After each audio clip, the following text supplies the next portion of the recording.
देखिए अक्षर ज्ञान पाठ के लेखक कौन है? अनामिका जी है। अक्षर ज्ञान पाठ के लेखक कौन है? अनामिका जी है। और कहता है बाबू कि अनामिका जी कैसे कवि थे? तो समकालीन कवि थे। कैसे कवि थे? समकालीन कवि थे। कहता है जी अनामिका जी का जन्म हुआ था 17 अगस्त 1961 ईस्वी को हुआ था। इनका जन्म कब हुआ था? 17 अगस्त 1961 ईस्वी का अनामिका जी का जन्म हुआ था। कहता है बाबू कि अनामिका जी का जन्म कहाँ हुआ था? तो मुजफ्फरपुर के बिहार में हुआ था। कहाँ हुआ था? मुजफ्फरपुर के बिहार में हुआ था। कहते हैं जी कि अनामिका जी क्या क्या चीज लिखते थे? तो गाथा, कविता और गद्य लिखने का काम करते थे। बाबूरे हिंदी में भी लिखते थे और अंग्रेजी में भी उन्होंने कविता और गद्य लिखते थे।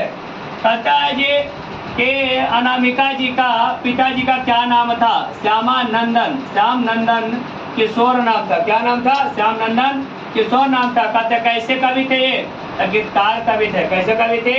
एक गीतकार कवि थे। और कहता बाबू कौन सा विद्यालय में? कहता बिहार विश्वविद्यालय हिंदी विभाग के अध्यक्ष थे। बिहार विश्वविद्यालय के हिंदी विभाग के उनका पिताजी क्या थे? अध्यक्ष थे। कहता है बाबू कि अनामिका जी का पुरस्कार कौन कौन से मिले थे? तो पहला आ जाता है राष्ट्र भाषा परिषद पुरस्कार, पहला हो गया। फिर दूसरा मिला भारत भूषण अग्रवाल पुरस्कार। तीसरा में हो गया जी गिरजा कुमार मथुरा पुरस्कार।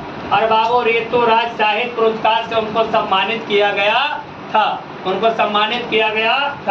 और बाबू तीसरा आता है जी आपका, यहाँ आ जाइए, समकालीन कहता है कि अनामिका जी सांप्रदायिक और सत्यवादी कॉलेज कहता है दिल्ली विश्वविद्यालय के अंग्रेजी विभाग के क्या थे?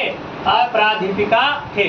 बाबू आपसे पूछेगा कोई भी कि बता दीजिएगा कि बाबू जो अनामिका जी थे ये कौन सा कॉलेज में थे? तो बोलिएगा सर सत्यवादी कॉलेज दिल्ली में थे। विश्वविद्यालय में थे, क्या थे?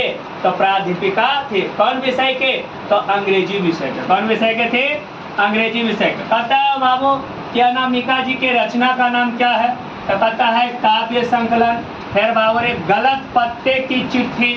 और फिर कहता है बीजाक्षर अनुष्ठुप्य इत्यादि थे। यदि आपको अच्छा लगा तो लाइक और सब्सक्राइब करना ना भूलें।